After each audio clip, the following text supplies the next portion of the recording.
असली ढोल उस दिन पाकिस्तान के पिंड पिंड शहर शहर चौक चौक गली गली च बजेगा जिस दिन बब्बर शेर इमरान खान जेल तो बाहर निकलेगा।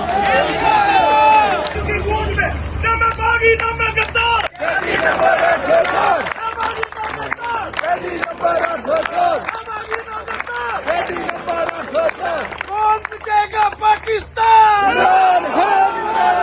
कौन बचेगा पाकिस्तान? कौन बचेगा पाकिस्तान? ना वो बागी ना गद्दार।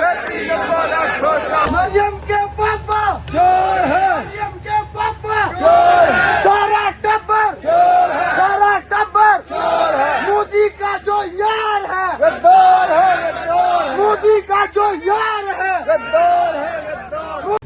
कोई एक चीज इस मुल्क के ऊपर अगर लागू कर दी जाए, अगर हकीकी जमहूरियत ही लागू कर दी जाए, तो भी इन सारी सियासी जमातों की सियासी मौत वाकया हो जाती है। अगर इस मुल्क की अदलिया आजाद कर दी जाए तो भी इनकी मौत हो जाती है, क्योंकि इन्होंने जितनी लूटमार की हुई है ये सब जेलों के अंदर जाता है। इस मुल्क में अगर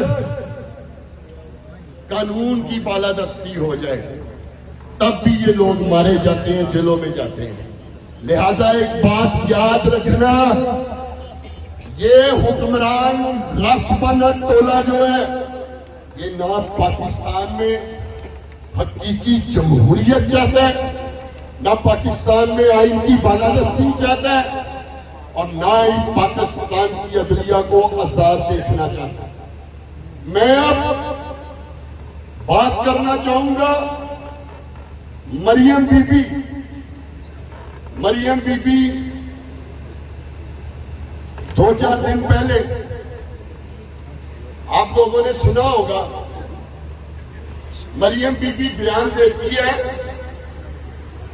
कहती है हिंदुस्तान ने जंग में पाकिस्तान को इतना नुकसान नहीं पहुंचाया जितना नुकसान तहरीके इंसाफ ने 9 मई को पाकिस्तान को पहुंचाया था।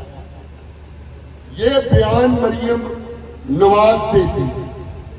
मैं मरियम नवाज से यह कहना चाहता हूं, मरियम नवाज, तुम लोगों ने 8 फरवरी के इलेक्शन से पहले दिन रात मीडिया के ऊपर यह प्रोपेगेंडा किया कि तहरीके इंसाफ मुल्क दुश्मन जमात है, तहरीके इंसाफ के लोग गद्दार हैं। मैं पूछता हूं आपसे, क्या दिन रात टीवी चैनलों पे यह नहीं होता रहा? यही होता रहा। लेकिन 8 फरवरी 2024 को मरियम नवाज, पाकिस्तान के अवाम ने इमरान खान और तहरीके इंसाफ को वोट देकर यह साबित किया कि यह मुहिब्बे वतन जमात है, यह कोई गद्दार नहीं, यह कोई मुल्क दुश्मन नहीं। और अगर 80% गद्दी नंबर 804, गद्दी नंबर 804, गद्दी नंबर 804, गद्दी नंबर 804, गद्दी नंबर 804। सबको खान साहब की मोहब्बत की कसम, ना मैं बागी ना मैं गद्दार। गद्दी नंबर 804, गद्दी नंबर 804, गद्दी नंबर 804। कौन बचेगा पाकिस्तान? कौन बचेगा पाकिस्तान? कौन बचेगा पाकिस्तान? ना वो बागी ना गद्दार। हुकूमत जिंदाबाद, हुकूमत जिंदाबाद। तो मैं ये कह रहा था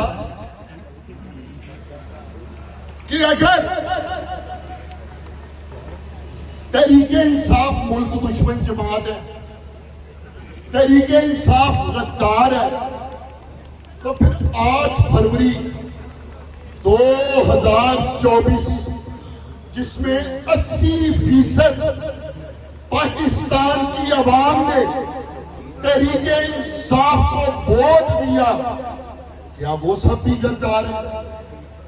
क्या वो सब भी मुल्क दुश्मन है? मरियम नवाज, मैं तुम्हें बताता हूं मैं कि गद्दार और मुल्क दुश्मन कौन है। गद्दार और मुल्क दुश्मन है तुम लोग, जिन्होंने 8 फरवरी का मैंडेट इस कौम का लूटा। 17 सीटें थी, 17, सारा पाकिस्तान जानता है। 17 सीटों वाली जमात को मरकज की भी हुकूमत दे दी गई और सूबे में भी हुकूमत दे दी गई। इससे बड़ी गद्दारी और मुल्क दुश्मनी क्या हो सकती है? और जिला सियालकोट के लोगों, मैं ये भी मरियम नवाज को बताना चाहता हूं कि अभी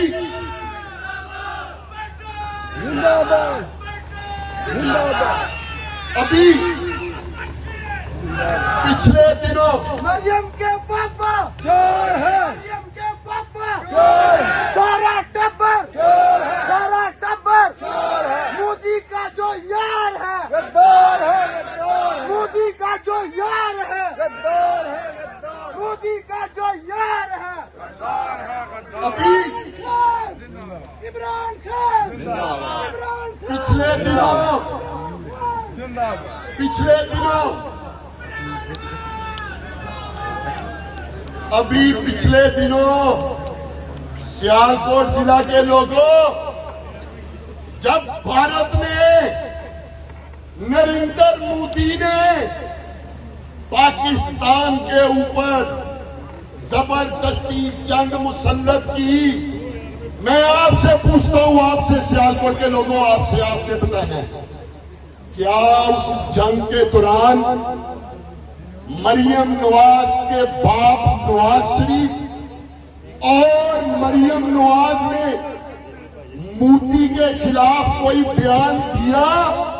जरा यक जुबान होकर बोले, कोई बयान दिया? नहीं, कोई बयान दिया? नहीं। देखिए, मैं आपको अर्ज करूं, ये वो जमात है, जरा गौर करें, गौर करें, ये वो जमात है जिसकी 17 सीटें थी, फिर भी हुकूमत दे दी गई, फिर भी हुकूमत दे दी गई। हुकूमत का तो वैसे ही फर्ज होता है कि मुल्क और कौम पर अगर कोई मुश्किल वक्त बने तो वो दलेरी से सीना सपर होकर अपने मुल्क और अपने कौम की नुमाइंदगी करें। ये जो निजाम है उसमें सबसे बड़ा फायदा, इस निजाम का सबसे बड़ा फायदा, हारने के बावजूद पूरे मुल्क की जो हुकूमत मिली है वो तो नवाज शरीफ को मिली है। हारा हुआ है, खुद भी हारा हुआ है, पार्टी भी हारी हुई है, फिर भी हुकूमत मिल जाती है। लेकिन ये ख्याल नहीं आता कि मेरे मुल्क और कौम के ऊपर जंग मुसल्लत हुई है, मैं कोई नरेंद्र मोदी के खिलाफ बात करूं।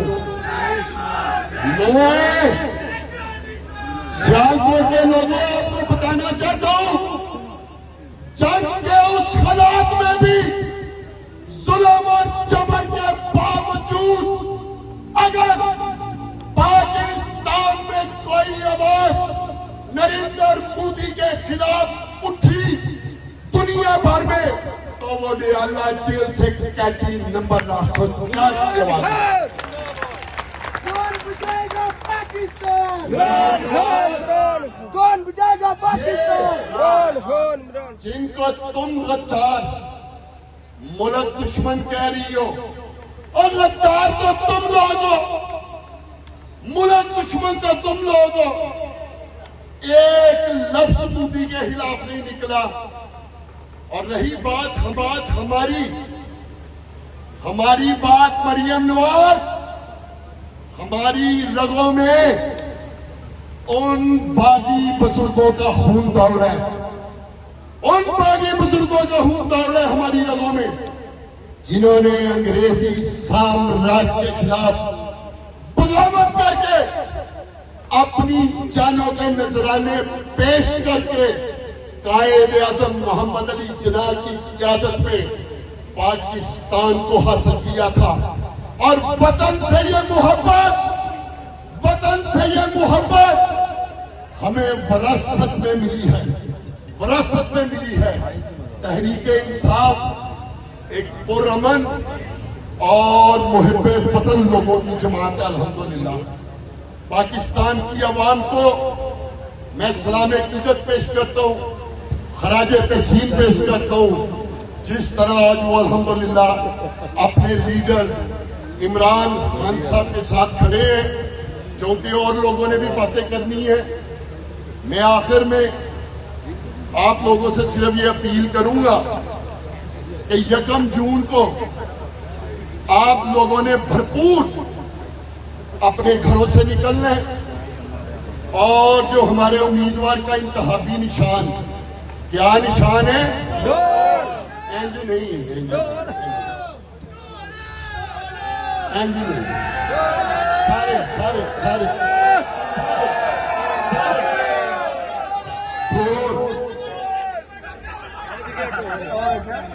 एंज नहीं, डम डमक डम डम डमक डम डम डमक डम डम डमक डम डम डमक डम डम डमक डम डम।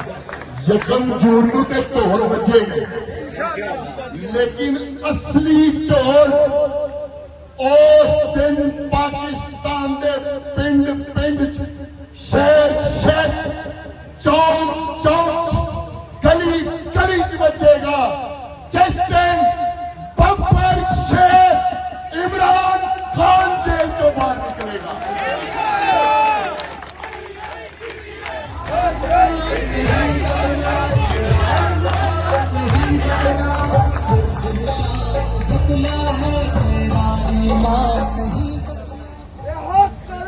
लो जी,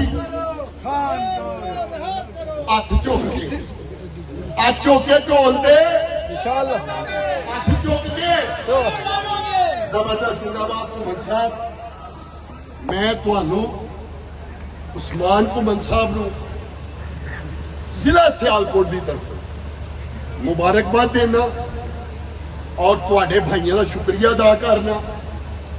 तुहाडे ते जुल्म और जबर दे इस दौरान तुहाडे घर भी तोड़े गए, घुमन साहब ते तशद्दद होया दूआ भाइयों ते, तुसां इन्हां दे वजूद के निशान नहीं देखे, असां देखे ने, असां देखे ने, लेकिन उसके बावजूद फैमिली खलोती दी है और इस जमात में हर शख्स का जज्बा, और मैं तुहानू दसदा की जज्बा है। ये पुलिसां भेज के सानू डरांदे ने, ये पुलिसां वहा के सानू डरांदे ने। मैं इन्हां कहना चाहना कि साडे वजूद टोटे नहीं करते होगे तो हर टोटे चो एक कोई आवाज आएगी, इमरान हो जिंदाबाद, इमरान।